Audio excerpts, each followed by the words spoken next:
Okay, thank you. Good morning and welcome. I will call to order the October 29th, 2025, Yakima Board of Health meeting. I think we only have one person who's not here, so we can have our call taken care of. All right. Do we have any introduction of staff? Yes, we do. We have a person that is retiring after their long service here at the Yakima Health District. So John, introduce. Yeah, I don't know if any of you have had the privilege to meet John Wilson. He's one of our environmental health specialists, and Friday is his last day with us as he is retiring after 34 years and 8 months, or as John likes to say, 3.467 decades. So,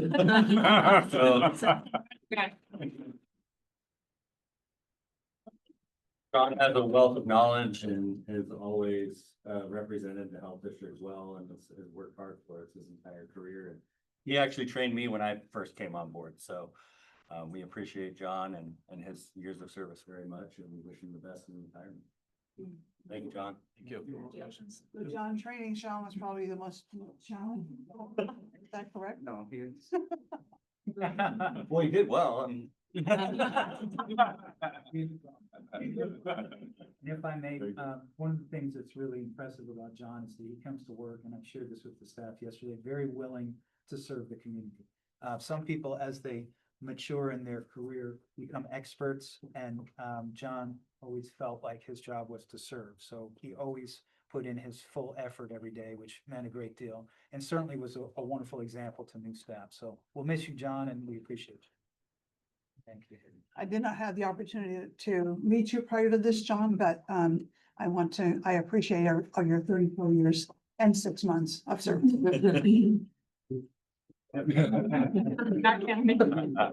Who's counting?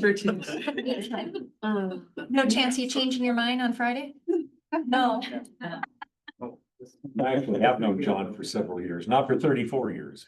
Anyway, congratulations to you, John. Thank you so much. All right. Thank you. We're moving into the public comment period.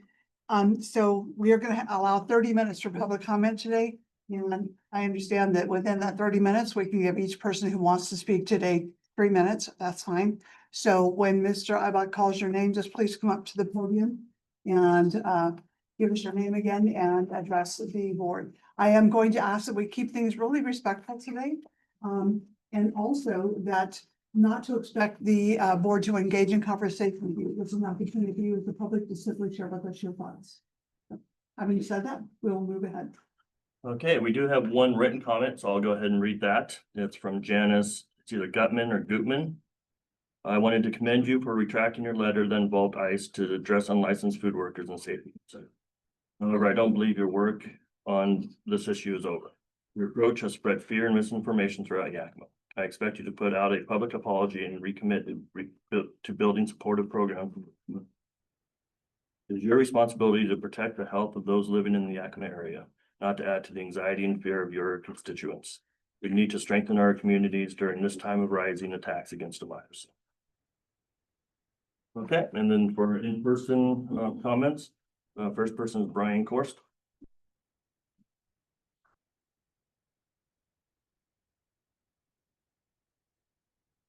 Good morning. Morning.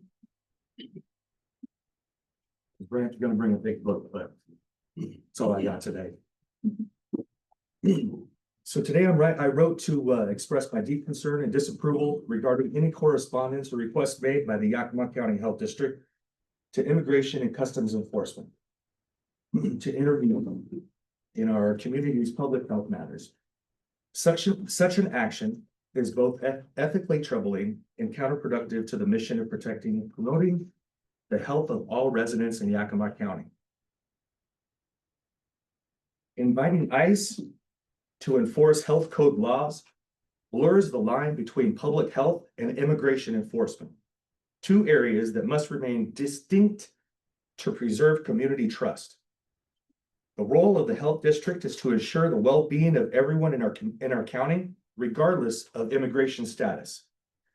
When public health agencies appear to collaborate with immigration enforcement, it erodes confidence in health systems and discourages vulnerable populations from seeking care, reporting unsafe conditions, or cooperating in public health efforts. So it's counterproductive. Right? Fear of deportation or surveillance can drive entire communities underground, undermining disease prevention, food safety, and workplace health protections. Public health depends on inclusion, transparency, and accessibility. Engaging ICE in health code enforcement transforms what should be a protective service into one of fear and punishment. It effectively punishes people for being part of a marginalized community rather than addressing the systemic issues that lead to health and safety concerns. In addition, the use of the term illegal alien in official communication is harmful, outdated, and dehumanizing. This phrase criminalizes people's very existence and reduces individuals to legal status rather than recognizing their humanity. The American Psychological Association and other professional bodies have urged public institutions to avoid such stigmatizing language in favor of terms like undocumented person or immigrant. Respectful, people-centered language not only aligns with ethical standards, but also strengthens the credibility and inclusivity of our public institutions. Yakima's health and safety depend on trust between the community and its public servants. I urge the board to publicly disavow any request for ICE involvement in local health enforcement and adopt language guidelines that reflect respect, Excuse me.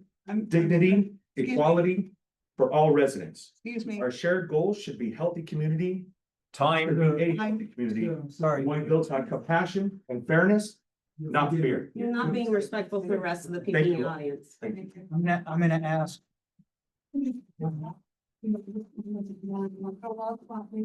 Coming out today, we're asking this to be just respectful across the board. Thank you.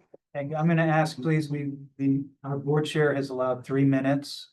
We want to respect the fact that people want more time, which I appreciate, but again, that 3 minutes is the time to speak, and by going over that, that becomes a disruption. So I'm gonna ask that we keep it to 3 minutes, and you'll hear one of us reminding you when that 3 minutes is up. Thank you.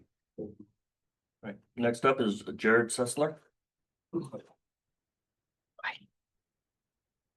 This should.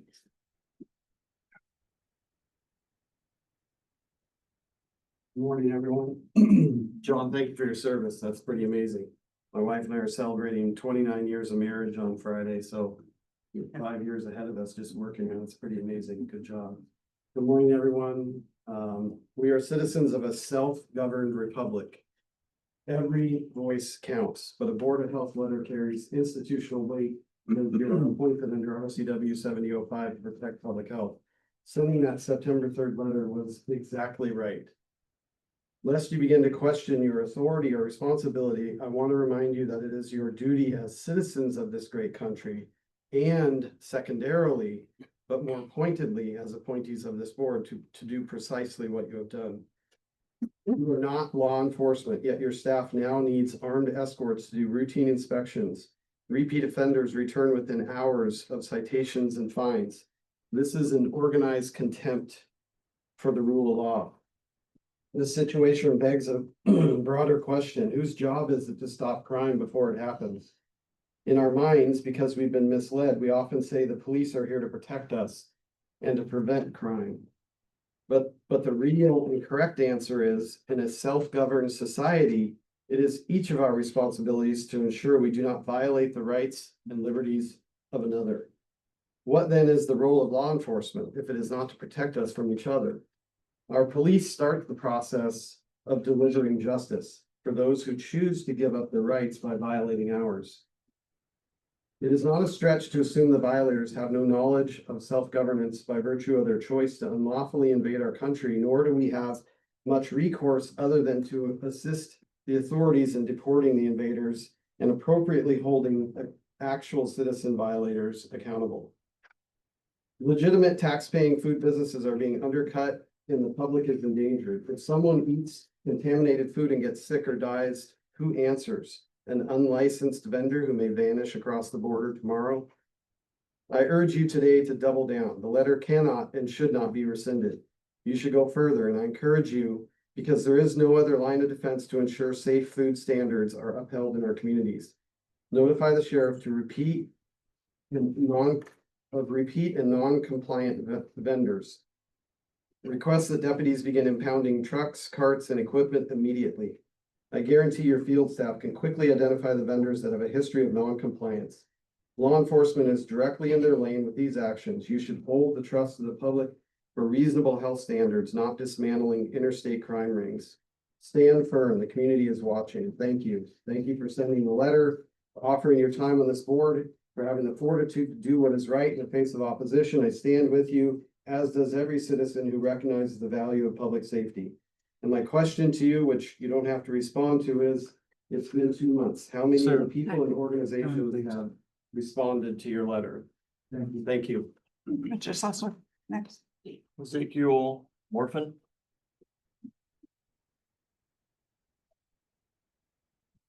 Good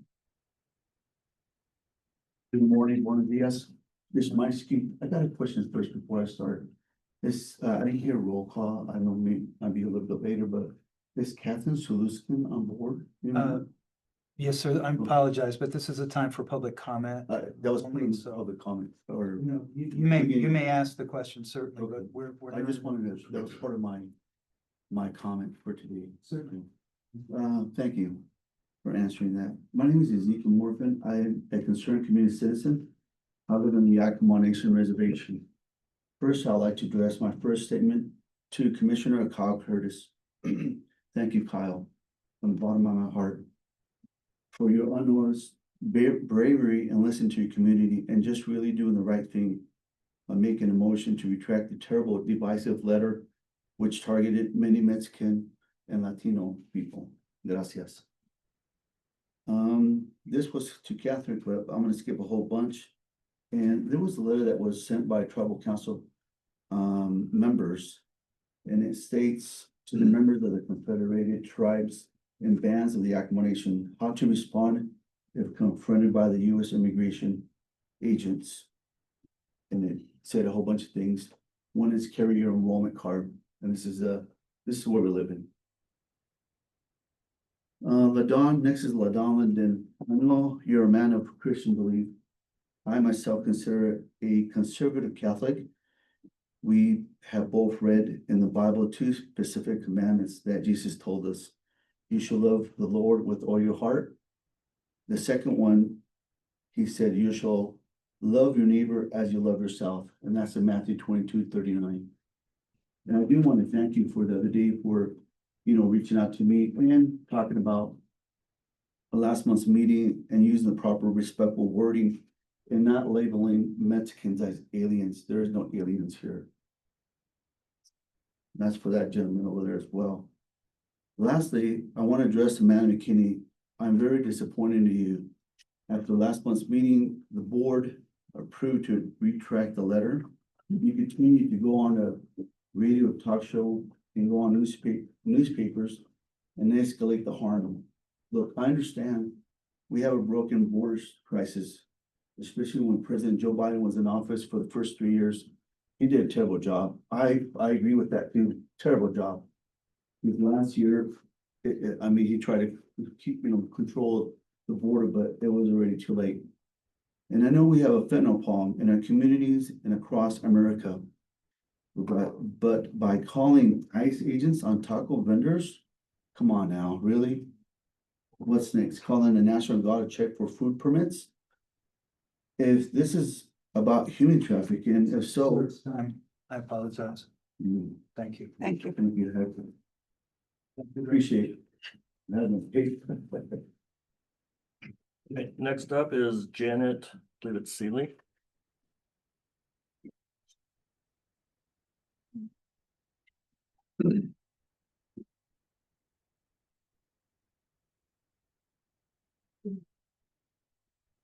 I'm just here as an average citizen on hired on. And I just want to remind everyone that the board's basic function in society or in our community is to ensure the health of community members, whether they are here as legal citizens or if they're illegal aliens. And I will use that term. I myself am a descendant of an illegal alien. He came here, stowed away on a ship from England, my grandfather.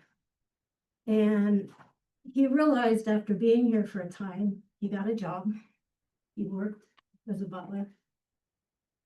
And he realized after a time that he did not want to continue to be a fugitive from the law. And he felt like he was living kind of on an edge. So he went back to England. He served in the war. He came back with his bride. He was legally sponsored this time, and he made a life, became a citizen, and raised children. And I'm one of his progeny. So just kind of an interesting family story that we have in our background. I support the board in your letter. I think it's appropriate and right. And we all want equal protection under the law. If you are outside the law, you are not guaranteed that right. People who are here illegally are outside the law, and that's how it is. And illegal alien is a legal term. It doesn't have anything to do with that person's character or it's just their legal status. It's a racist term. It's not. Well, then my grandfather was, Excuse me, I'm gonna ask you not to comment while someone else is talking. Please respect Anyway, that. So there's equal protection under the law. There's also equal responsibility. And I know that it's very difficult for people to have food licenses and to maintain them. It's an ongoing thing that they have to work on every day. Because any day, an inspector can come in and inspect their facilities. So it is not right for those people who are legally operating their food trucks, their taco trucks, the places I enjoy going to eat, that they have to work hard and other people do not have to. It's the time, please. Okay, thank you. Apologies. Thank you. Thank you. Okay, next up is, I believe it's, is it Joe May?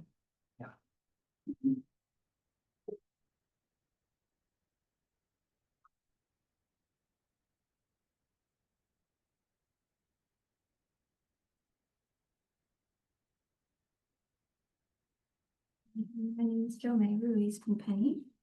I want to start off by thanking the health district staff for all the hard work that they do to keep this community safe. Unfortunately, their hard work has been overshadowed by the personal agendas of some of our board members. As a community member, I recognize the importance of proper food licensing. We are not here to debate that. However, what this community does not support is the harmful way that this issue is being addressed. As a reminder, the initial letter asked for the FBI and ICE to come into our city for unlicensed taco stands. If it sounds ridiculous, it's because it is. To this day, no factual evidence has been shown to support claims of this criminal ring, human trafficking. We truly feel we should be using federal agents to focus, taking them for real crimes, to spend time with them after taco stands, guys. You see, I'm also confused because in 2022, when some of the current members on this board were faced allegations related to their conduct as city officials, no one called the FBI or other federal agencies. That would have been a boost. Your kids didn't have to watch you being taken by masked men. You didn't have to scream for help, hoping someone would let your family know where you're at. Instead, it was resolved quickly through a settlement and a few learning modules, actually. Looks like there are non-violent ways to resolve city issues. Although I could go on, I have a final message for the entire board. I urge each one of you to consider the type of harm that the redraft of this letter would do. I believe you're all capable of making individual decisions. And you wouldn't be letting one board member do all your thinking, right? So if you believe racial profiling is the only way to address food safety, by all means, support Amanda McKinney's redraft of this letter. But if you want to show this community you care about safety at all, I really urge you to vote against it. So, thank you. That's all.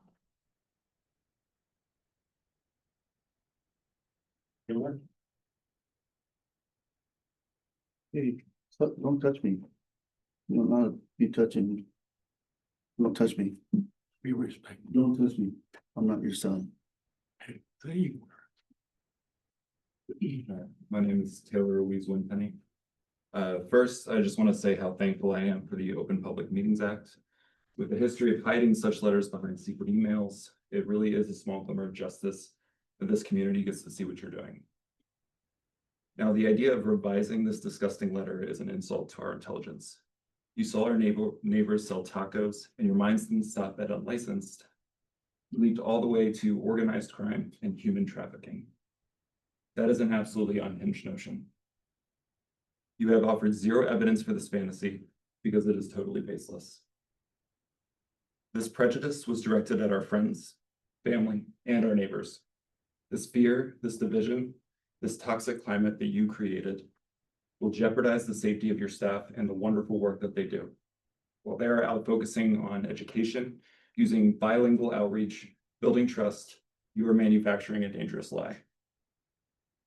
You're trying to replace your staff's proven educational model with ICE agents. Think about how absurd that is. You, a local health board, formally copied the ICE field office director letter. In what sane world is federal immigration enforcement a tool for food safety? Well, let's be honest with ourselves.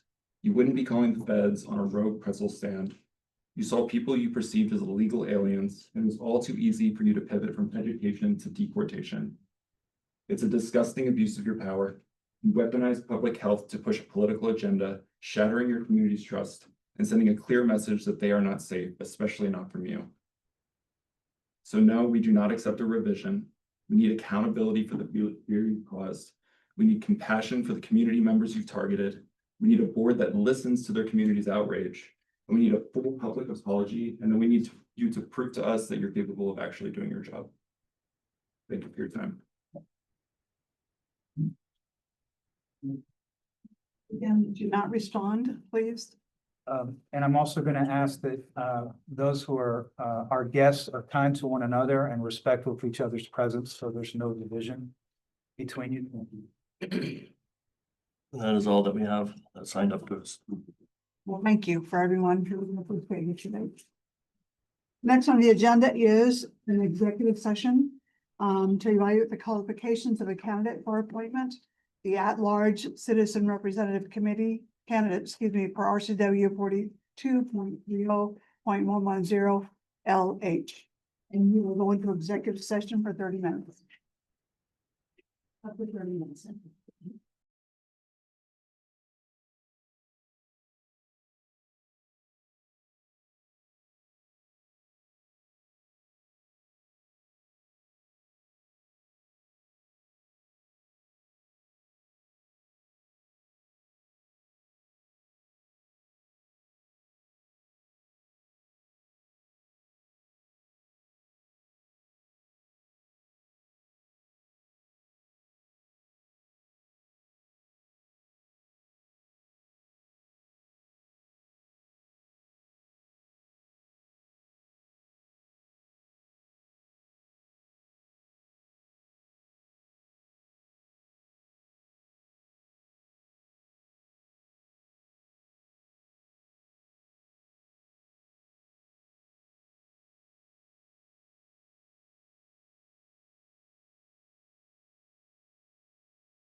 Thank you. All right, welcome back. We have concluded the first executive session. And we are now going into a second executive session to review the performance of a public employee according to Executive Director per RCW 42.30.110 LG. And we will have executive session for up to 30 minutes.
All right, the Board of Health has extended the executive session for up to another 30 minutes, so up to 10:26. Thank you.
Welcome back. We are reconvening the Board of Health meeting for October 29th, 2025.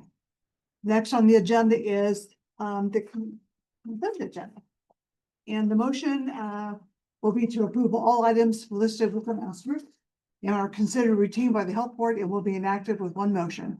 There will be no separate discussion of these items unless a board member requests, in which event the item will be removed from the consent agenda and considered in its normal sequence on the agenda.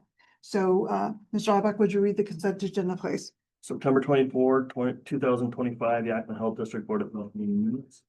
Payment of accounts payable and payroll issued in September 2025 in the amount of $990,051. Thank you. I jumped ahead there. I need to apologize. I didn't ask if anyone on the board wanted to remove an item. So if you want to discuss separately, please so now. Otherwise, I'll take a vote. We've got a lot of business to do and we Yep. still have agency reports. Okay. So I guess my ask would be just keep the agency reports brief. We could. Definitely. That's why we don't have a spotlight as well. Perfect. All right. So I just need a motion to approve the consent agenda as presented. I move, Madam Mayor, to approve the consent agenda as read. So we have a motion and a second to approve the consent agenda as read. All of those in favor, please say aye. Aye. Any opposed? All right, the motion passes. Thank you very much. Now we're down to agency reports, starting with the Executive Director on the Fiscal. Good morning to the board. Thank you so much for being here. I had two major issues that I wanted to discuss. Thank you. The first is, we have really essentially completed our construction of our building. I wanted to thank the board for their commitment and support throughout this process. If you recall, and I'm not certain if everyone was a board member at that time, but when we started, we were looking at a building across the street in the business park. The board was supportive of making a $1,500,000 commitment to that purchase. We ultimately decided not to move forward because we thought that was too much money to spend. We worked with an approved architect, and our original estimate for the renovation of this building started at $1,256,600.01, which again seemed high. We were able to get a far lower bid, and I think we benefited from timing as well. But my understanding at this point that the total construction cost with everything included with the full renovation was $735,410. So then less than half of the original cost. So I want to thank you for your patience with us as we navigated this. Our goal was to create a far more pleasant, inviting area for our clients. New clinic rooms, a new lab room, new client bathroom specifically for client situations, an improved layout for the staff to operate in, and also a dedicated help desk area. So I just want to thank you. We were very fortunate to do so in a timely manner, but also less than half the cost that we originally expected. So thank you for that. We'd also like to offer next board month, a tour of the facility so that you can see where the investment went. So thank you. You don't know if anyone has questions on that? Okay. I also wanted to start by thanking Commissioner McKinney for sending a letter, rather an article about the Seattle issues that have happened in Seattle around unlicensed food vending. And it really sparked something for me. So thank you, Commissioner McKinney. The issue regarded the fact that there's a lot of unlicensed food vending in the areas around the large fan sites, the large stadiums, arenas, and so forth. And I realized that not only do we have an issue right now with unlicensed food vending here, but we also have an issue with a serious concern around a future upcoming sports event, the FIFA Fan Zone site. And I don't know if everyone's familiar with it. Mayor Byers certainly is. The city of Yakima is going to host a FIFA football, soccer fan zone site. And I realized that not only do we have to take action now to address an issue that's really complex, but we also have a serious issue coming down in less than 9 months, which is that we should have 6 weeks potentially of fan zone activity, which will bring more people into our community. And we certainly can't have this issue of unlicensed food vending. So thank you, Commissioner McKinney, for that. I've been working with staff and our partners, and I think that there's a solution that allows us to move forward. And frankly, allows the community to recognize the board's commitment and the health district's commitment, working with the state to solve a vexing issue. What we were considering is a partnership with the Yakima Valley Conference of Governments, where the health district could work through a memorandum of understanding and place funding with YVCOG, which would be available to the county and to cities as YVCOG as a membership organization, and allow our partners to have access to the funding to address this issue. My hope is that this would be a local opportunity to solve a local issue. Part of my excitement about this is the recognition that we've weathered some really serious economic storms. So one of the issues we had at the beginning of this year was a dramatic reduction in state funding, a reduction in state staffing, and concern that we would have tremendous issues with our fiscal budget. That also became a concern as we got closer to the end of the federal budget. And so August, September, October has been complicated. Ryan and Chase and I have been working almost daily on these issues. I think we're through the most vexing financial concerns. So there's an opportunity, I believe, for us to move forward on this issue with funding that's still in our current fiscal budget. The reason I bring this up is that we are fortunate that Mayor Byers and Commissioner Lindy are both on the executive committee. I believe that's the right term at YVCOG. Yes. And they're our chair and vice chair here. So I wanted to just outline what I was thinking, but I was interested in board input, and also if you feel that a local partnership would do the would do the community well. I will comment on that, in that I've worked with the fan zone situation here in Yakima, and from the beginning, well, not from the beginning, but most recently, the information we get from the state is there's absolutely no funding available to any of the fan zones that they've created for security or other issues. So it would be nice for our community to have some help in that. Oh, yes, thank you, Mayor Byers. This is essentially a welcome opportunity and certainly a respect for our community, but it's an unfunded mandate. Yeah. So we have been working, Andy Wilson on our staff has been working on this, our preparedness coordinator. There is no real plan. Sean did reach out after that article was sent. Commissioner McKinney, thank you, but there really is no real plan even in Seattle. And the issue is so pervasive but it is heightened. And so there is an interest in solving this. We are not looking to be in charge of an initiative in this, but we do feel that this is not just a public health concern, it's a community concern. We have many people in our community who are concerned about health and safety, the safety of food. We now have many people, not just in our community, but across the state, who are vendors, who do follow the law, who do pay their taxes and are fully permitted, who are very concerned that this takes away from business. We do have private business owners who voice concern because people are setting up on their private property. And I also want to respect and recognize our partners. The city went through a very difficult time with the shooting that sidelined many of the administrative team, executive team. About 10% of our officers. for a Very period of difficult. time, yeah. We also have other issues that law enforcement is battling. It is a time of difficulty with respect to funding. People have smaller staff. We know that code enforcement is an issue. We understand that having the legal support from legal departments, the city of Yakima certainly has a legal department. City of Yakima the county does, but not every small city has the legal support for that. So what we are considering is this idea of having through MOU a significant investment of funds that would allow for our partners to work on these issues, because we recognize that frankly, the law and ordinances haven't kept up with this activity.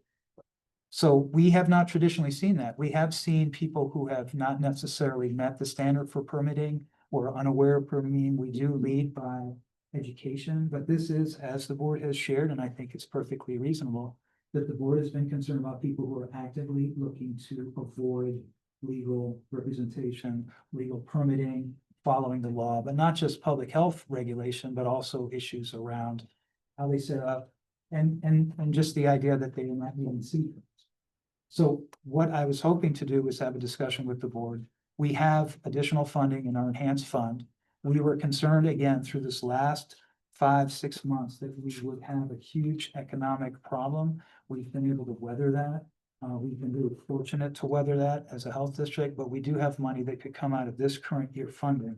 That could be placed in a memorandum of understanding with YB-COG. I spoke to Sharon Bounce, the current executive director, and she was very interested. And what I was going to propose was that we place this amount of money in an account with YB-COG and create an advisory committee that would include members of this board and members of the health district staff working in concert with YB-COG, and then be able to have monthly meetings with our partners, much like we've created around the child fatality review and prevention or the OD map issue concerned around opioid use and severe opioids that we need to get. So what I was going to propose, and I'm happy to answer specific questions, but I was thinking that a robust amount of money would be appropriate. I was considering the board, with their support, investing $300,000 in an initiative like this. There would probably be in fairness, a administrative overhead fee connected with that. We can certainly discuss things with Chase, but Ryan and I have vetted it with Chase, and there's ample funding for that. We also would have to make a commitment internally, which would be our responsibility. I think it would be appropriate to pay for overtime for our staff, because we do have many responsibilities locally that are important to share with the community at all times. So we can't let the day job, if you will, be impacted by doing things in the evenings or on the weekends. So I think it would be appropriate. So there would be an additional amount of money that we certainly would have to invest with our staff. The beauty would be we take the money for the YB-COG partnership out of this current fiscal year. We could use part of our current resources to address issues with our staff in terms of overtime. And then beginning in January 1st, we could use other funding sources for our staff. But again, $300,000 was the initial thought. I did discuss it in full disclosure with Commissioner Lindy and Mayor Byers. I'm open to more if the board thinks so, but I'm being encouraged by the board's thoughts and concerns, and certainly your comfort with this money going into an initiative like this. Because I think unless we do something locally and unless we're able to coordinate with our partners locally, I don't anticipate that the state is going to have the resources or the flexibility to be nimble and helping us quickly. And I am absolutely concerned that this wonderful event that we are going to host could be even harder than what we're currently experiencing. So I'm open to the board's thoughts and look forward to a discussion with you. Well, having been involved since the first invitation came out and going to Seattle and representing our community, and then finding out we were being appointed fan zone, which is absolutely fabulous. The projections are making, even most recently, the projections I heard that they're expecting about 1 million people to come into our state for that 6-week period. So there's going to be, most of the majority will be on the west side. And what happens in each fan zone will be determined by the times and dates and who's playing in certain games that will draw will draw larger crowds than others. We're going to be aware ahead of time of that. But then after all the discussions of all the security and all the concerns that the state had at many different levels, they came back to us and said, by the way, there's no money for any of that. So now we've committed to being a fan zone, and we're sitting here trying to create a good situation without the funding to do that. So I certainly welcome the opportunity for the community to partner together on this. Mayor Byers, I think for me, I'm not entirely sure, Andre, that I understand the intent of the 300,000 potentially. Is it to address security concerns when we have our fan zones in July and June of next year? Or is it to develop a strategy alongside YB-COG and our local partners of how we're going to address the unlicensed vendors? So for me, I'm in support of maybe at our December meeting, Mayor Byers having a well spelled out like the intent of those dollars. Absolutely. Okay. Yes, and I apologize, it wasn't as clear as I should be. My understanding is that when we've worked on these emphasis events with the city of Yakima Police Department, and please, if I'm saying it wrong, Sean, but there has been an interest and a support, but it is an investment in time. It's additional time. These emphasis events are a coordinated effort to have law enforcement there, because this is sometimes very acute and aggressive with some of the vendors that we've run across.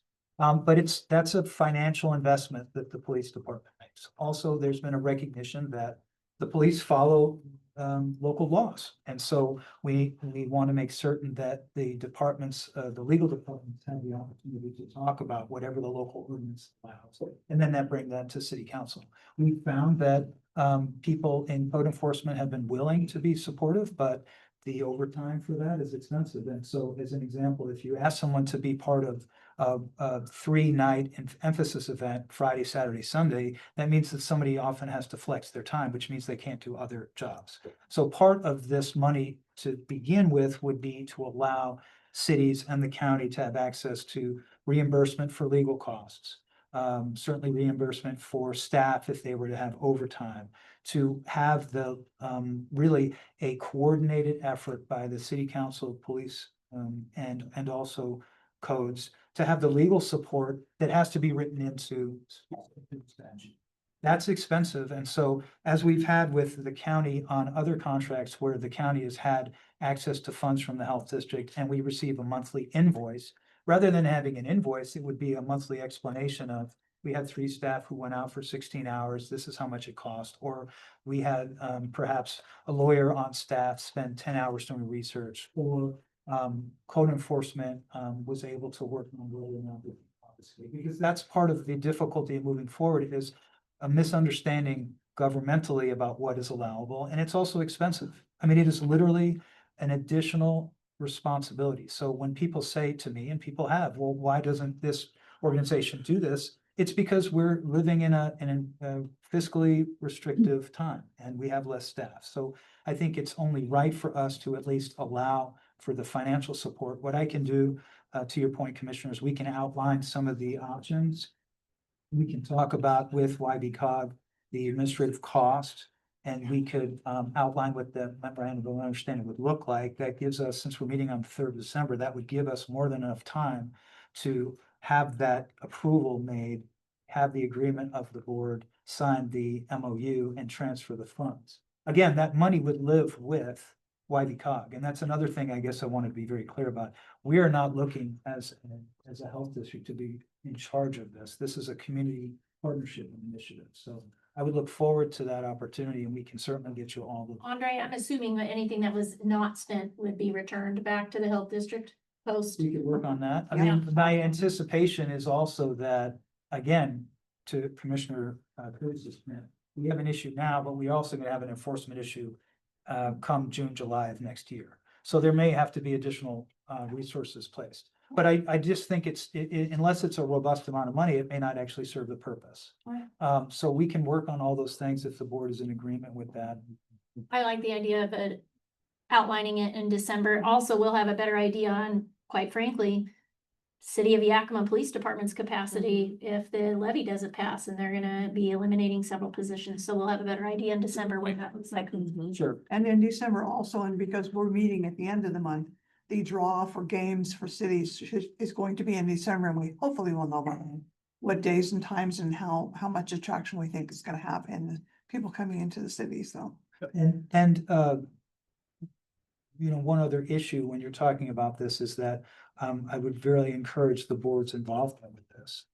The interesting opportunity, again, is we have 2 board members who serve on the YBCOG board, but we also have members of the community that represent cities. This is really an opportunity not just to talk to the city of Yakima, but also to encourage an opportunity for our smaller cities to have access to the same legal opportunities. Because again, if we are successful, as an example, in people not serving in our largest city, but they move to an adjacent city, that doesn't solve the issue. So this is a countywide issue, and I think it deserves a large opportunity for cross partnership. And again, I think that people are very willing, and I'm encouraged by that, but I haven't seen any solution in any other city at this point that is an alternative. And in our conversations, people are very concerned, but there's not a point. So I feel like we could set a standard in Yakima that might be replicated in other communities as well. But the other nice thing about this is it's in coordination with a wonderful event that's coming up that's really an honor for our city and our town. And I anticipate many people say, I don't think this is So this would again be a partnership between YB-COG in partnership with our cities and the county, partnership with our Yakima Health District staff, and also a partnership with our board. And Andre, for the record, in terms of articulating, there is absolutely a need. In addition to what Sean's team has seen locally and what Commissioner McKinney sent in her article, I also forwarded an article that was in the Herald that highlights these same pop-up vendors that are unlicensed or occurring in Benton and Franklin counties as well. So it is definitely a statewide issue. And so we want to be ahead of the curve for particularly an event like that. Yes. I've had a lot of discussions with Aaron Hockaday, the environmental health director in Benton Franklin Health District, and they're experiencing the same thing we are. We go out, we do the work, we do our job, they come back. And the reality is it's understaffed and under-resourced to keep up with, just the volume of unlicensed vendors that are out there that aren't. Sean, are they experiencing the same hostility and some of the violent acts that your team has engaged with? All they've told me is that they've had to have law enforcement accompany them on a few of the inspections, yes. So that does, yeah. But no more detail than that. Well, we recently sent a letter, so maybe we'll hear more. My question would be the amount of money that's coming, is it so it would be able to be used for code enforcement and law enforcement and legal is what you said? Yes, I think, and the idea of having a steering committee, which would be comprised of board members from the health district who are also, and it's the board's choice, but also members of our environmental health team, and then members of YB-COG would allow for that involvement. I think that, when it comes to a fiscal commitment, any agency within a city that requires assistance to solve this issue, I think would be eligible for that funding. I think the term that you used was overwhelming, and it truly is overwhelming, and it isn't going to get any better fast. But I appreciate you citing the article, but I want to point out that one of the key pieces of that article, and the reason why I shared it, is because this group of coalition of restaurant owners were actually intending to sue the state of Washington for their inaction of equally enforcing the law and creating an unfair business practice. And so I think that when you talk about the potential for litigation, it is high for health districts and municipalities, because even though we don't have the funding to be able to address this massive explosive issue, we are still liable, and law-abiding citizens who do pay bills and do get licensed are the ones who are feeling the business impact. And they certainly do have the right and are seeking some sort of way to be made whole, because the state has been absent, as you have just well articulated, of a plan. Oh, absolutely. And I think that's actually a wonderful point, Commissioner. We have many local businesses that are frustrated that they are paying taxes, they are following the law, they are fully permitted. Not only that, but they follow very strict guidelines around when they may serve and how they may serve.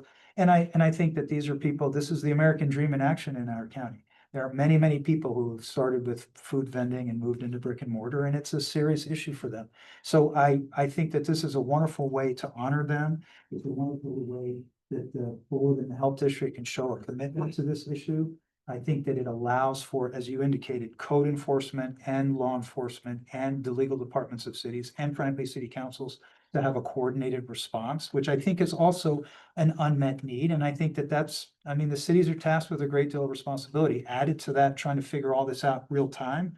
My hope is that by housing it in a conference of governments whose very purpose is to serve counties and the county and the cities, is an ideal partnership. I wouldn't think it would be as beneficial to house it at the health district, because we don't have the competency or acumen to know all those things around code enforcement and property responsibilities, but certainly YB-COG does. And I want to honor the fact that code enforcement is a huge issue around this.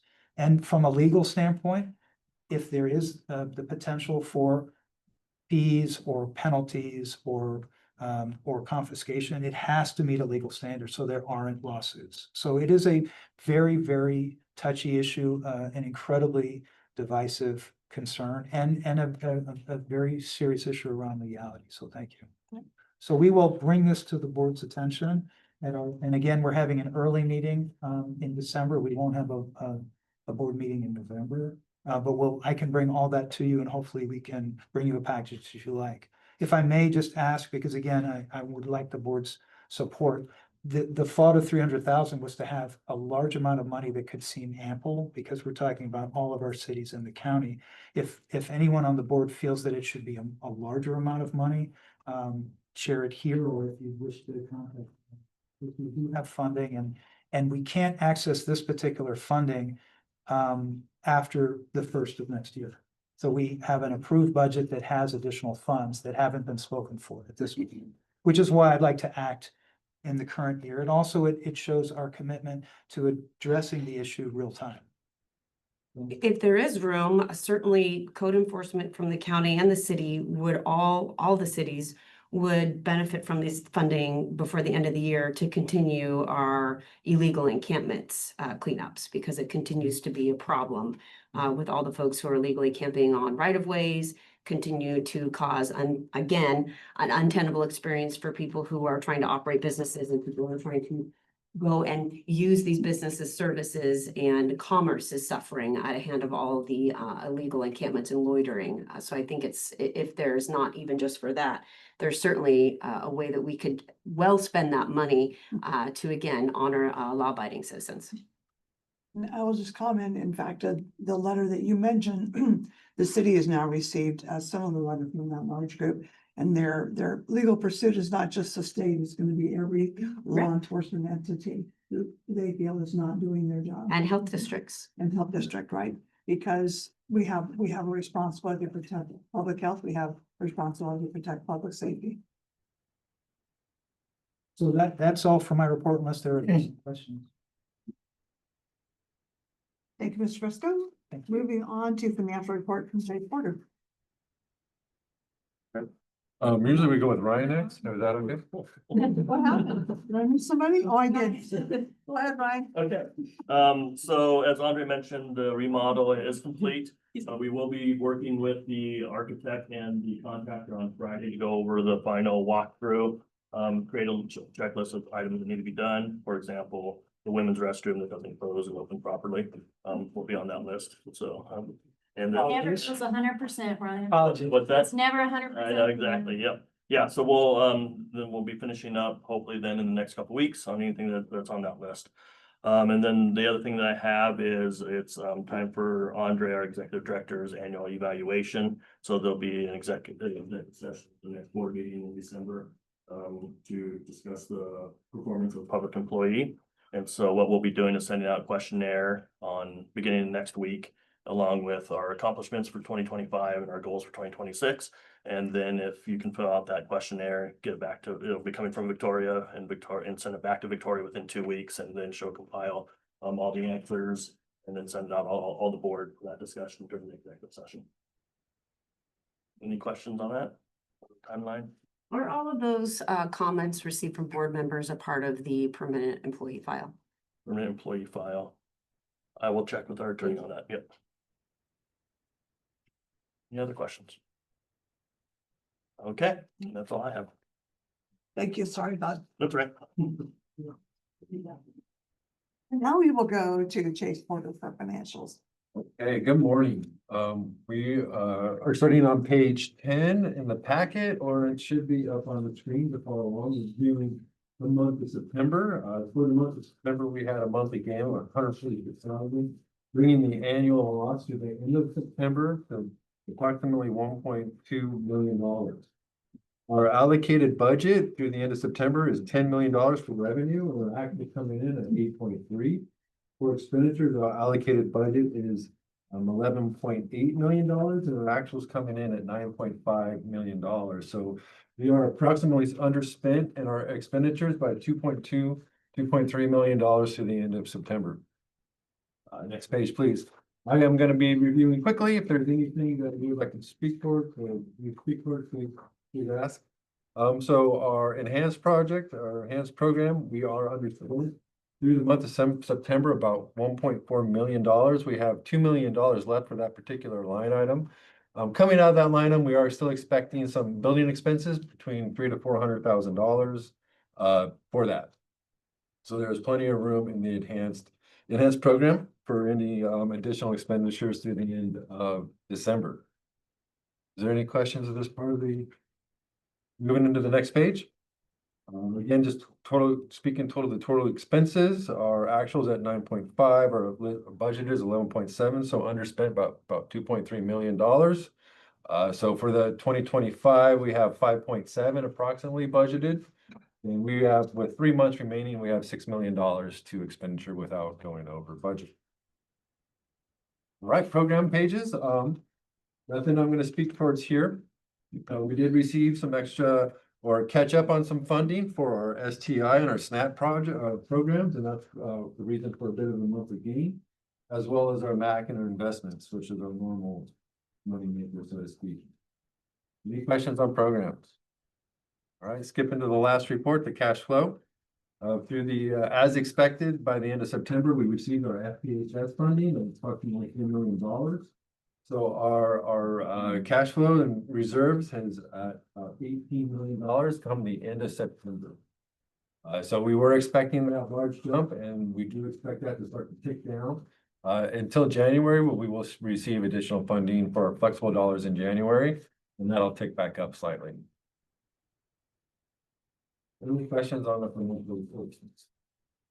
That concludes it. Thank you. Thank you. Then we will move on to disease control with Melissa Sickburn. I'm just going to talk briefly on our lead program. We received $50,000 from the state of Washington to increase our lead response. So that's going to allow us to do more case management with our nurses. This is for children with elevated lead levels. We know that in Yakima County, we actually have a disproportionate amount of elevated lead levels in our homes because of how old our homes are here. So this allows us to do more provider education to our providers and educate them and homeowners or renters about the importance of getting their children checked for high lead levels. So we'll be doing that starting now. That money we are receiving in November, but it will be retroactive to July 1st.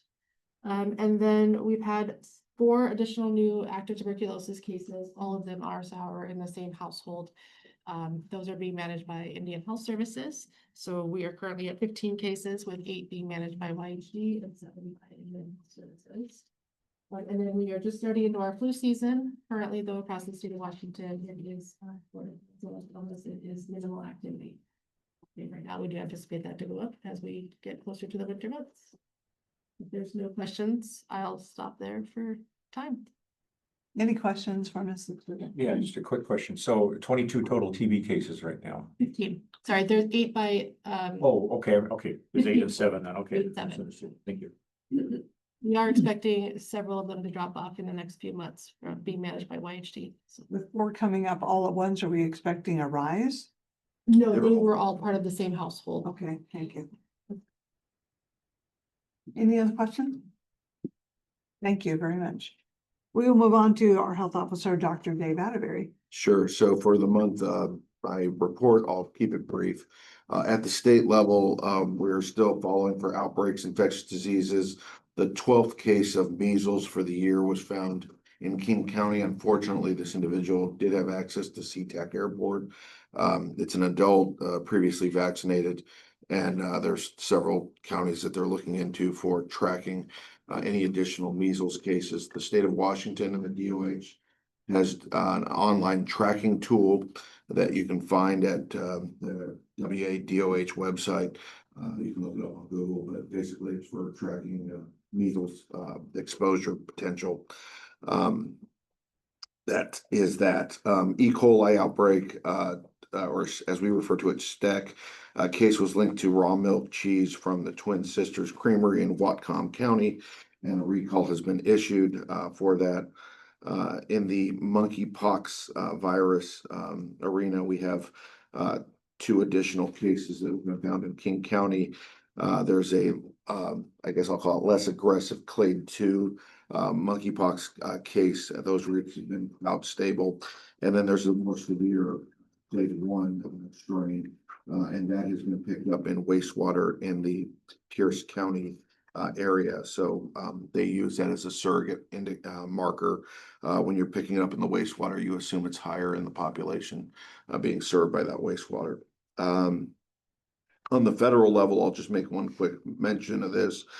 impact of the federal government shutdown that started October 1st, 2025 is having certain problems in the public health sector regarding uncertainty and disruption to several public health programs, including, as I'm sure you've heard about the SNAP program, as well as various state layoffs that are taking place, combined with a lack of employees to do some additional monitoring, is leading to some potential impacts in public health from the standpoint of monitoring agencies where we certify people, the people that go out and do the inspections. We're seeing a lot of layoffs in that arena.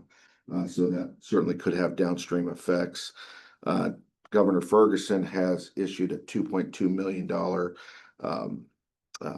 funding source to help make up for some of the state's food banks through this for the SNAP program. However, clearly there will be an impact from that as the federal shutdown continues. And then on the local level, we mentioned already the TB burden that we have here, the disproportionate burden for Yakima County, and we will continue to work with our partners at NHS, DOH, and the CDC to try and control disease burden here in our area. We do see it in clusters, as was mentioned earlier, and so that's something that it kind of lends itself better to monitoring. And then finally, we're in the COVID, RSV, and flu season, and therefore we'll just recommend everybody to look up their own risk factors and consider vaccination where appropriate. Vaccines are available, and healthcare workers, people at increased risk, are certainly encouraged to take vaccines. And with that, I'll open to questions for anybody that has any. I'll just add a comment. I appreciate that you brought up the food banks. I think it's incredibly important that everyone knows that everyone has the opportunity to donate to food banks. We have some really great local food banks. And certainly government is not a charity, that is for the people. And so I think even though we're concerned about government funding, at the end of the day, it should be up to a community to lift up our community. So I really encourage everyone to donate to the food banks and take both canned food and monetary donations so that they go out and purchase food as well. And I appreciate you bringing that up. We have multiple food banks in Yakima, and they work very hard to work with contributors who are stores, food producers, but also people in the community. These are our neighbors who are struggling, and we should all look to take an active part in that. Thank you. Welcome. Anything else for Dr. Asbury? All right, then we'll move on to environmental health with Sean McGee. Yeah, thank you and good morning. Just a couple quick updates. I'll start with our on-site sewage program. We have reached out to our licensed installers and designers about some protocol changes to our permitting process.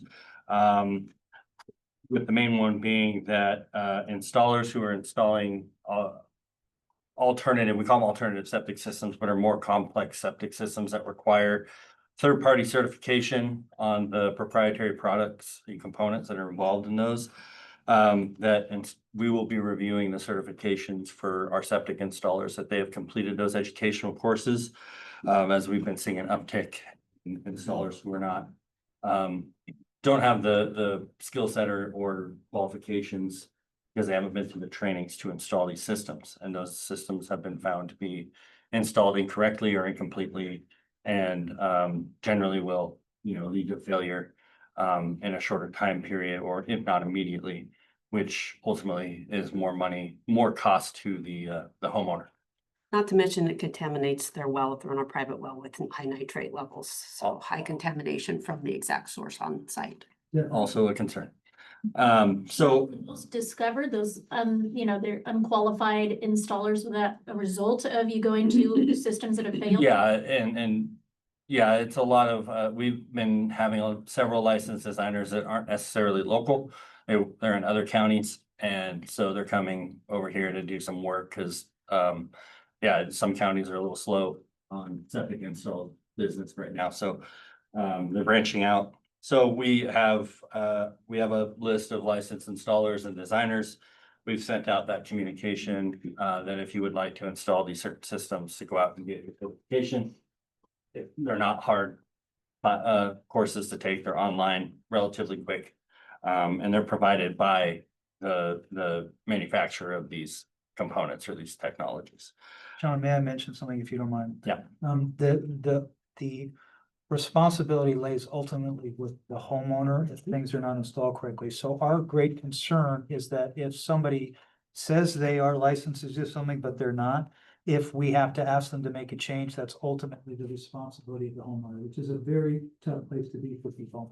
Also, as parcels grow smaller, the property that's used is more complicated, so we end up sometimes with more expensive rather than, normal, inexpensive septic systems, they become quite expensive. So this is really to not only ensure that the homeowner is safe now, but the homeowners who buy that property years from now are safe. And so I want to thank the board for their understanding why we feel the structure is necessary, because the organizations, the industry, if you will, is not self-regulating. So we want to make certain that we meet standards.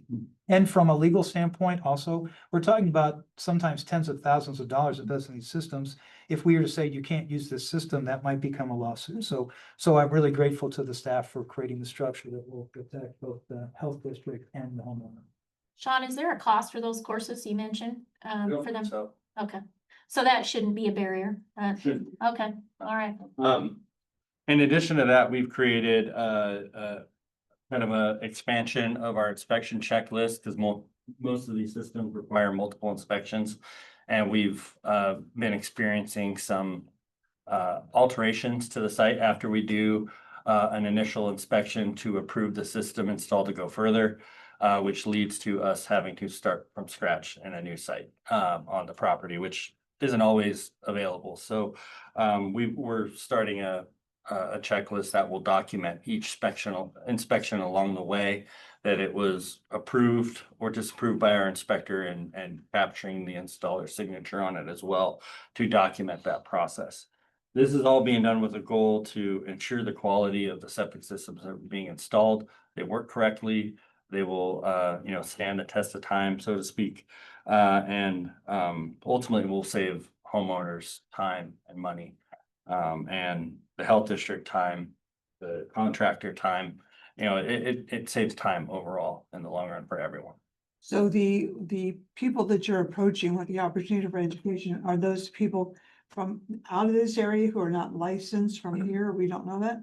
They don't know the They're standards. licensed through us. They're just not necessarily local contractors. They'll come from a neighboring county.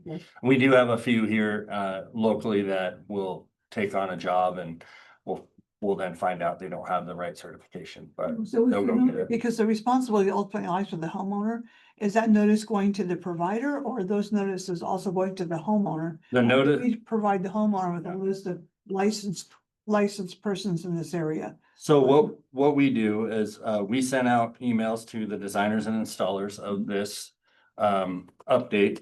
And then in our permitting documentation, it's the approved design, the permit to install, all the installation guidelines for that particular system. We're also including that the system must be installed by a qualified installer.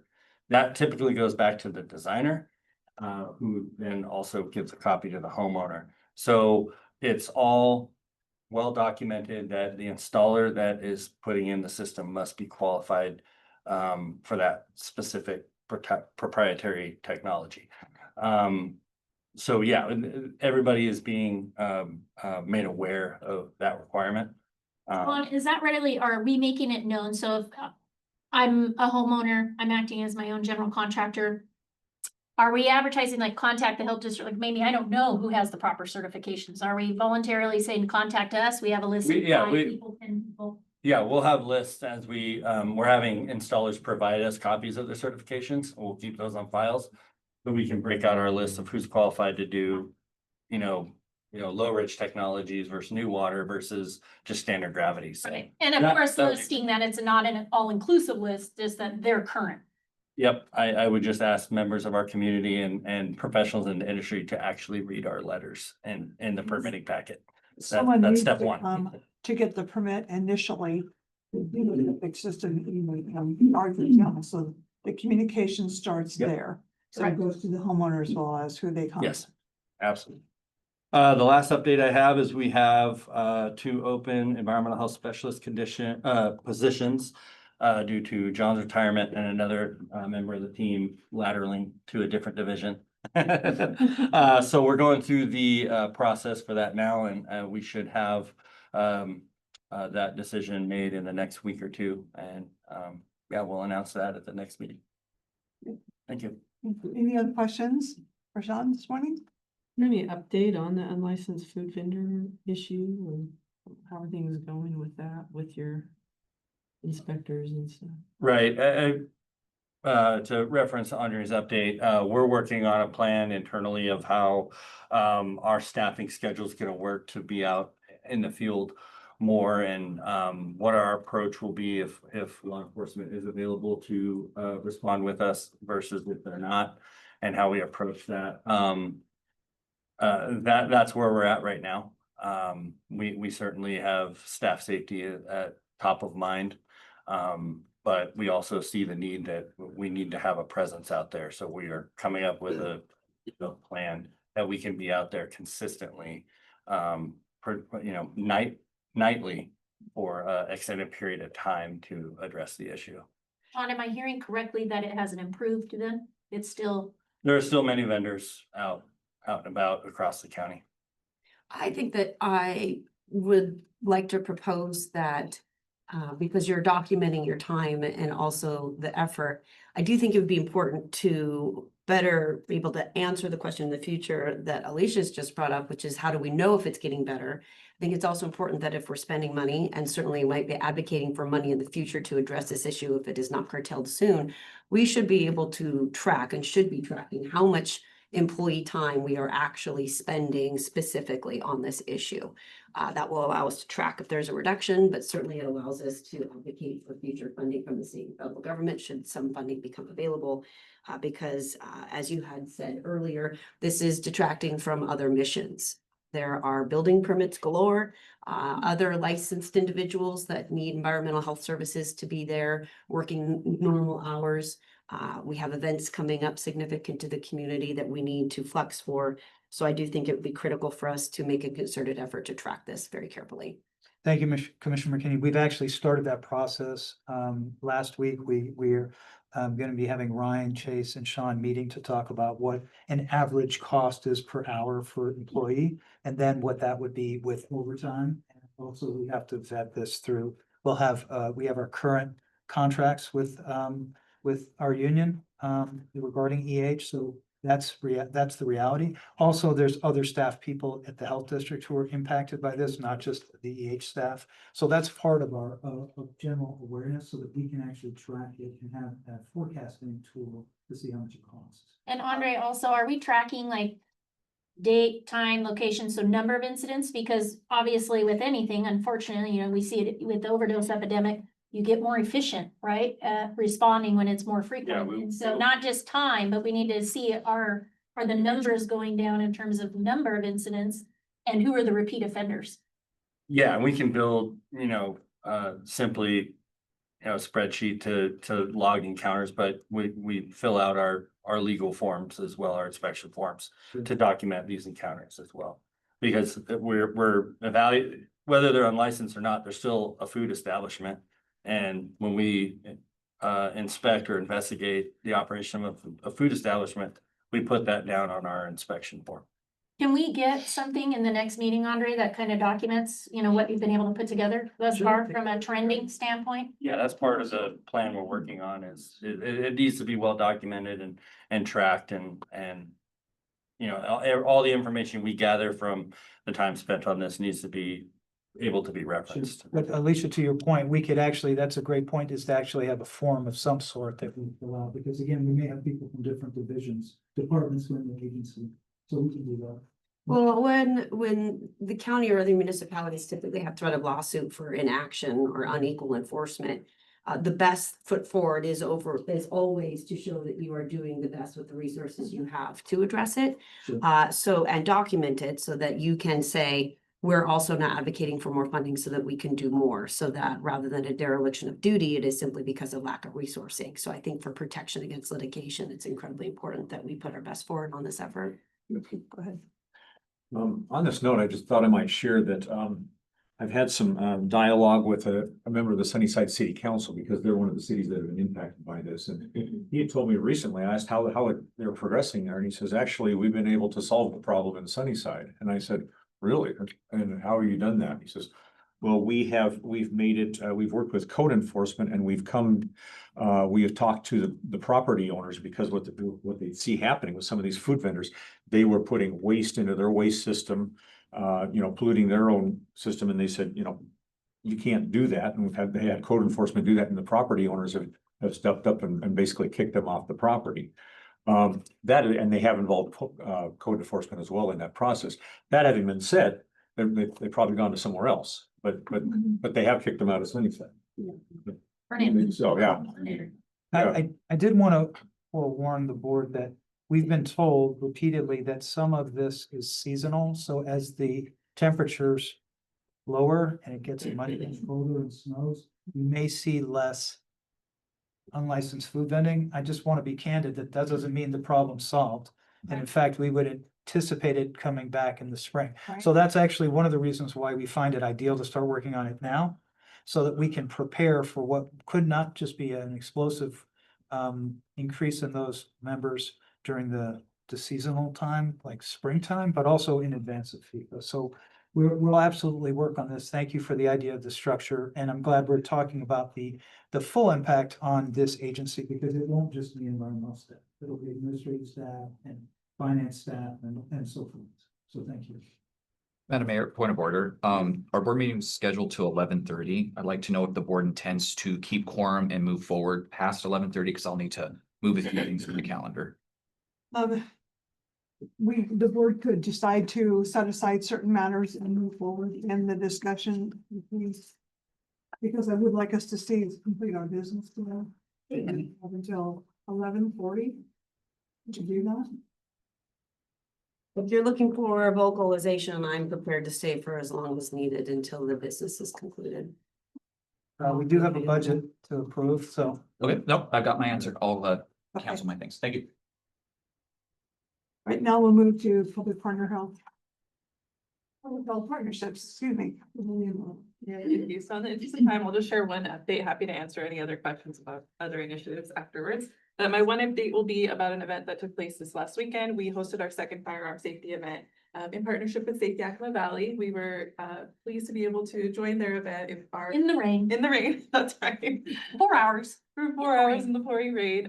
Because of that rain, we actually didn't get as much turnout as we anticipate. As you all know, these firearm safety events are typically very popular. People stand in line because they're very interested in obtaining these safety devices, those being the firearm lock boxes and trigger locks. However, we were able to pass out a total of 100 trigger locks and lock boxes. And so what those events look like is we provide education on why firearm safety devices are important. We have a demo. This time it was provided by the Yakima Police Department, and then the safety devices are provided to the families. At the end, they're also surveyed about what their current habits are in terms of storing their devices and things like that. I'm happy to share those results once that has been analyzed.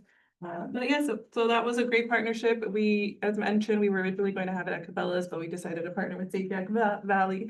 That way we didn't split the attendance over at the Shreds and Meds event. And I do think we did hear that that was a positive choice, because we were able to reach different community members that actually weren't familiar with this event previously, and we're looking forward to seeing it in the future. So thank you so much. Hopefully with better weather. Yes, with better weather. They were troopers. Their tablecloth was absolutely saturated, even with the tin. A couple times we need to use it tonight.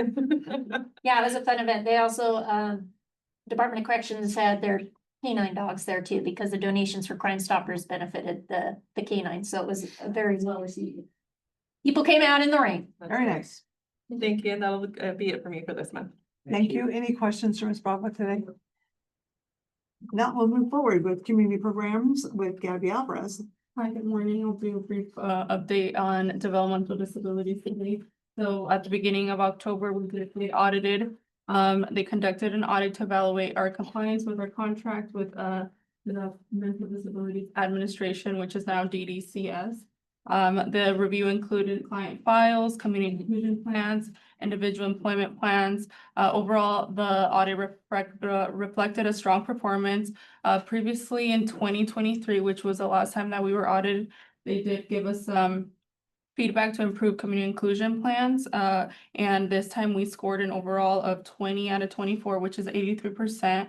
They did choose 4 providers and 20 community inclusion plans for each. They did the same thing for individual employment plans.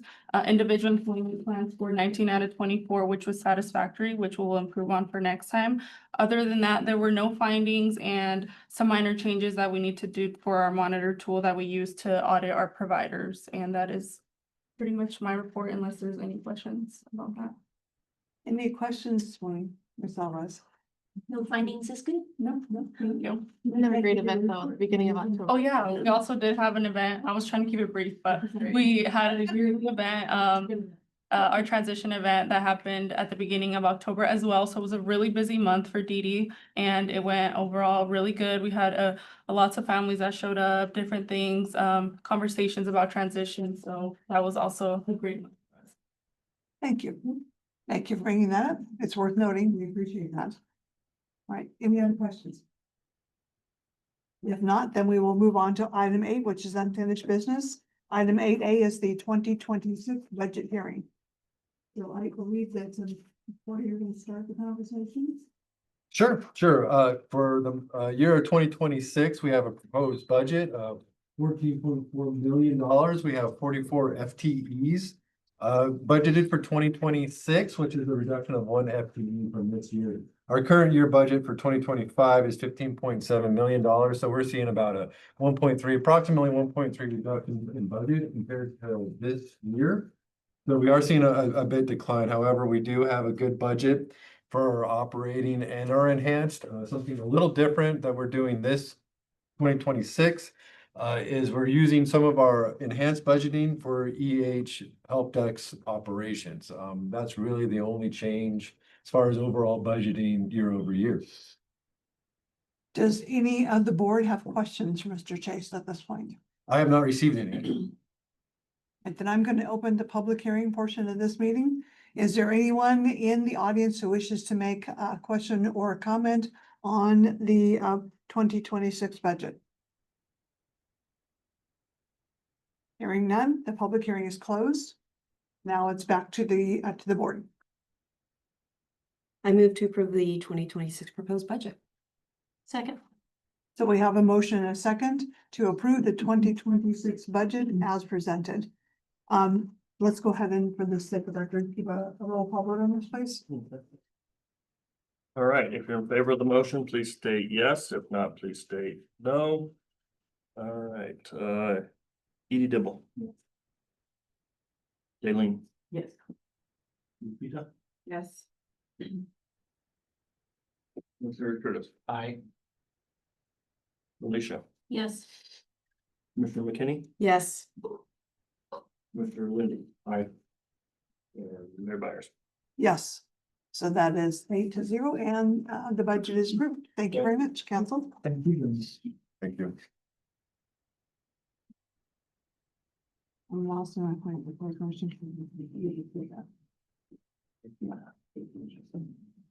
So the next on the agenda is primary selection and alternate selection for the at-large citizen representative position.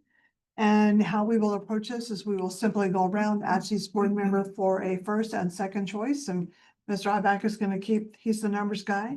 He's going to keep track for us. Okay. We want to start around. I'd actually just like to make a motion to recommend Dr. Maxwell to fill the first slot. Second. So we have a motion and a second to have Dr. Maxwell be the first presented. Any discussion? I would agree. I mean, she's been supportive of attending many of our board meetings. She's been very involved. Works well with Dr. Atterbury. Appreciate her dedication. Her background certainly checks the box as well. So I would concur. I would just like to say that she's been participating long in advance of even when the opportunity to be the alternate health board officer occurred. Certainly the tenure in both positions are not tied to each other. And I do think it would be important to retain her input on the board in the event that she no longer serves as the alternate health officer. So for her long participation, I do have strong belief that she would serve well. Point of information, are we accepting nominations for all? Just this, for the number one All right, recommendation. so I would like to nominate Ms. Nunes. Well, the point of order is that there's been a motion and a second There, discussion. yeah, there's a which motion, means that we're there was then. discussing a motion, so we'll need to vote on the motion first. We're accepting nominations. For the motion was for the number one recommendation. Typically, when you're having elections, you take nominations and vote on what you want, so. All right, Well, if you are not in agreement, then you can vote no. yeah, no, I understand, yeah. Any other comments? Hearing none, can we have roll call vote, please? Okay. If you're in favor of the motion, please state yes. If not, please state no. Edie, Yes. Daleen, Yes. Councilmember Lupita, Yes. Commissioner Curtis, No. Alicia, Yes. Commissioner McKinney, Yes. Commissioner Lindy, No. and Mayor Byers. Yes. So the vote is 6-2, and we will have Dr. Maxwell as our first recommendation. Now we'll take nominations for a second recommendation. I would move that we I would move to nominate Ana Lilia Nunez. I'll second. So we have a motion and a second to nominate. I don't have the whole name in front of me, I'm sorry. Analia Nunes. Thank you, Analia Nunes. Comments? I'll just say we had a lot of great candidates. I just think that she offers a perspective that would be helpful to the board at this point. There's a lot of different perspectives, but I think that's one we're missing at the moment. Any other comments? Hearing none, I'll take a roll call vote. Okay. Edie, Yes. Daleen, Abstain. Councilmember Lupita, No. Commissioner Curtis, Yes. Alicia, No. Commissioner McKinney, No. Commissioner Lindy, Yes. Mayor Byers. No. So right now we have 4 no votes, 1 abstention, and 3 for votes. So that nomination fails. Correct. I would make a motion to have Jaime Perez as our second. I'll second. So we have a motion and a second to make Jaime Perez the second nomination. Would anybody like to address the issue? I appreciated his background, Mhm. his perspectives. I'll concur. All right. Any other comments? If not, we'll go to a roll call vote, please. Edie, Abstain. Daleen, Abstain. Councilmember Lupita, Yes. Commissioner Curtis, Yes. Alicia, Abstain. Commissioner McKinney, Yes. Commissioner Lindy, Abstain. and Mayor Byers. I'm going to abstain also. So we have 5 abstentions and 3 votes for. Point of parliamentary procedure, is an abstention counted as a no vote in this case? That I probably wish I had my hearing here right now. I think when you abstained, you've not taken a vote. Mhm. Right, yeah. So It's a no vote. it's 3 votes. Yeah. In the It doesn't count. positive. Yeah, it doesn't count for yes or no. It's a no. Eight, five. Like a no vote. So it'd be 4 against. So it'd be 3-4 and then. But that doesn't need to be, We need a quorum. Does not meet the quorum. It fails for lack of quorum is what I was trying to say Yes. before I Choked on water. helped on my You're team. Oh, Yeah. I was worried about you. My brain works faster than my mouth. So the one prior didn't meet quorum either then? Correct. It fails on quorum. All right. Any further motions? Well, we have to choose 2 candidates, correct? No, we don't. We don't have to choose 2. That's what we have habitually done. Gotcha. It gives the commissioners the opportunity to interview. But the board can recommend or not recommend. I move that we go forward with 1 recommendation to the Board of County Commissioners. I will second that. We have a motion and a second to move forward with one nomination to the Board of County Commissioners. Any discussion on the item? Seems to make sense since we don't have consensus or quorum, trying to move the meeting along. So we'll take a vote, please. All right, Edie, Yes. Eileen, Yes. Councilmember Trio, Yes. Commissioner Curtis, No. Alicia, Yes. Commissioner McKinney, Yes. Commissioner Lee, No. and Mayor Byers. Yes, that's a 6-2 vote, and so the motion passes. Thank you. I think that's the end of that particular item. I just want to share with Board Kennedy that our next board meeting is December 3rd, so we will convey this information to the Board of County Commissioners. It's the privilege of the Board of County Commissioners to put it on the agenda, so if it meets the agenda time, and that's the choice of the county commissioners, then we will have an answer by December 3rd, but if not, the board cannot make it to have an appointment. That's dependent on timing. Just wanted to forewarn everyone. Thank you. Okay, thank you. We now move down to item 8B, which is a Board of Health letter addressing unlicensed food vendors, and Commissioner Curtis is the present. Yeah, thank you, Madam Mayor. I know Victoria's got printed out copies of the 2 letters that have been previously submitted. I'll just refresh the board's memory that last month, our board decided to retract our September letter. You also tasked me with bringing back a revision. What you have before you is my attempt at that revision. 1 letter, 1 sample for consideration is a complete rewrite of the letter. You will also note that in the 2 section, I didn't list any agencies to allow this board consideration to maybe just addressing the letter to our local municipals and our local jurisdictions. The second letter is a track change of the original letter. It's my attempt to take the feedback we heard from our community input and make necessary revisions to address those concerns that were brought up. So that is what I bring forward today, noting that we have some work that sounds like we're going to be working on an MOU between Yakima Valley Conference of Government and the Health District. So maybe a letter is a kind of a moot point at this time. So that's all I have to present, Madam Mayor. Thank you. Discussion by the board? I don't hear a motion for discussion. I don't, I mean, I don't, Well, we have to move to discuss, but. you know, the letter's gone out, I think. And then it was voted and retracted, but really that has no effect realistically, so.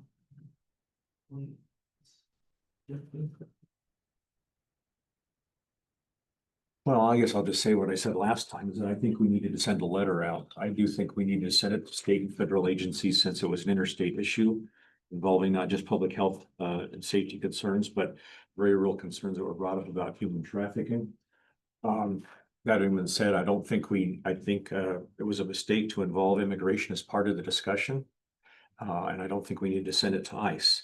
That having been said, the letter's been sent. And although we retracted last month, everybody's already received the letter, so.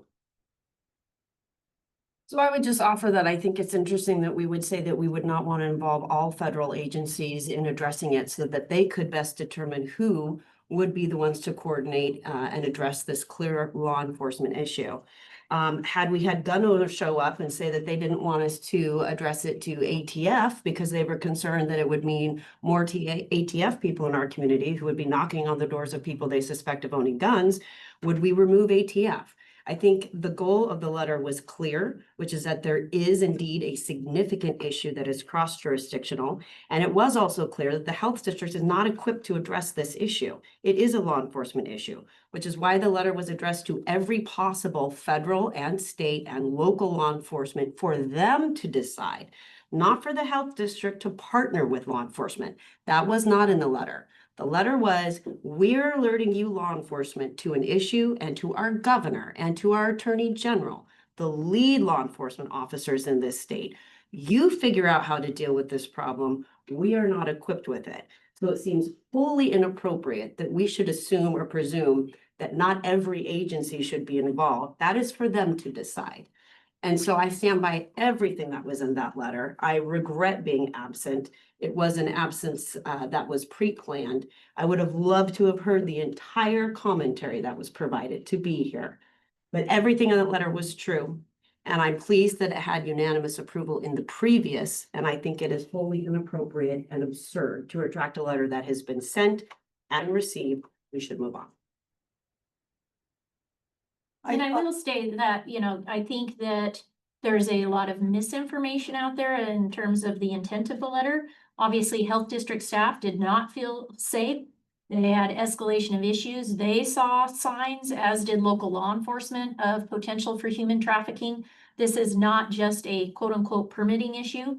But also to the point about potential for lawsuits. We have legitimate businesses that are losing funding as a result of these illegitimate businesses.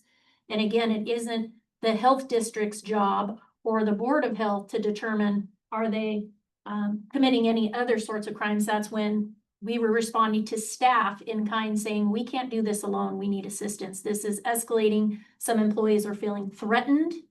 And we don't have, as the board, we don't have the ability to protect them. That's where we need to reach out to our law enforcement partners to make sure that the health district employees are safe when they're going out there and trying to enforce the permitting issues. We did have a great deal of public comment in written form and in oral form at the last meeting. We appreciate that people want to come to the Board of Health and express their personal concerns.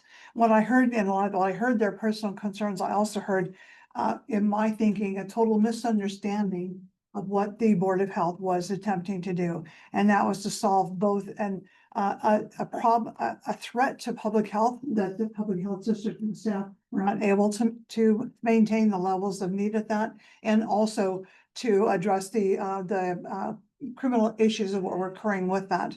And so for that, I agree with the letter. I will say also that I know that some of you have already, but the city received a letter and an email this morning from a very large group of licensed providers who are threatening every agency involved in ensuring both criminal law enforcement against criminal behavior and health district enforcement against public health issues. And so they're doing a broad reach of opportunity to bring everybody to accountability through suit to make sure that that happens. I don't think that they need to do that. I think that we have done and will continue to do those things that are necessary to protect our public health and to protect all of our region, all of our areas, our cities, our county from criminal behavior.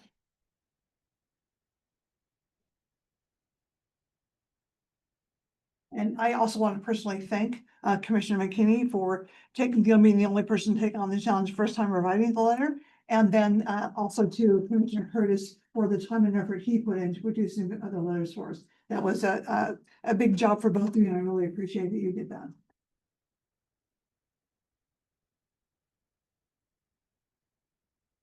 Any other discussion or motions by the board?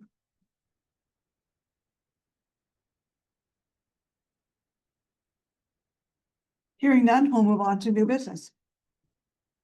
Is there any new business by the department? No new business. Not from us. Any new business from a board member or something that's not on the agenda today? Yes. I would just say that it would be important, Mr. Ibach, if you could bring back the answer to my response in advance of our meeting on the 3rd. You're about the Whether or not our questionnaires that we supplied to you in advance of the performance review of the director would be part of the employee record. Yeah, so when we send it out to you, we'll go ahead and put that in the email. I will say that, correcting here a little bit, at the last meeting, we voted to rescind the letter, which virtually means not a whole lot. It's totally ineffective. We can reverse that decision at this point if the board chooses to do that, or we can just let things lie because we cannot take back the letter that was sent out. Point of clarification, Madam Mayor, are you requesting a motion from the table to retract the last decision we made last month? I'm just saying there's a possibility. I'm wanting to know what the board would like to do. If it's just a moot point, we'll move on. If not, somebody can make a motion.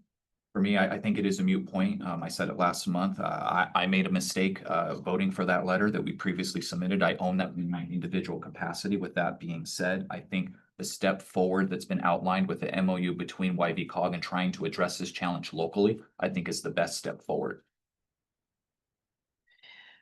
I am perfectly happy individually as a board member and in my capacity in roles and titles that I hold outside, continuing to express my belief that the letter and every single word in the letter that was originally sent was accurate. We need to describe accurately criminal activity to law enforcement if they are to best root it out. All right, if there's no further comment, I would entertain a motion to adjourn. I'll move. Second.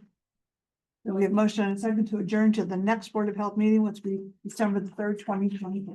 All those in favor, please say aye. Aye. Any opposed? Then we are adjourned. Thank you. Thank you, board.